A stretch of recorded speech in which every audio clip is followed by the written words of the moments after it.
बुढ़ापे का सहारा बच्चे होते हैं, लेकिन जब बच्चे ही माजूर हों तो बूढ़े वालिदैन की जिंदगी किस कदर मुश्किल होती है, इसका अंदाजा लगाना मुश्किल नहीं।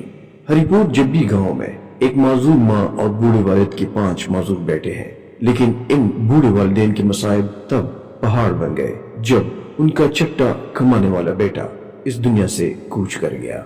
मजदूर बेटा अपनी बेवा और 3 बच्चों की जिम्मेदारी भी इन माजूर और कमजोर वालिदैन के कंधों पर डालकर गया।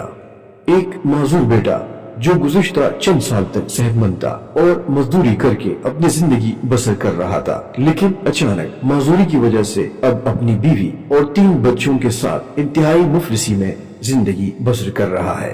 कभी ये सब तंदुरुस्त और चुस्त थे, लेकिन माजूरी की इस मौलिक बीमारी ने इस घराने के आंगन से खुशियां रुखसत कर दी।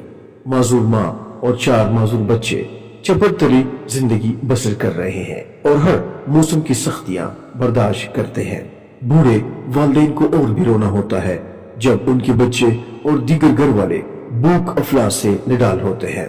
इस मौलिक बीमारी ने घर के किसी मर्द को रोजी कमाने के काबिल नहीं छोड़ा और ख्वातीन भी सरमाया ना होने के बायस अपने खानदान के तकालीफ को कम करने से कासिर है।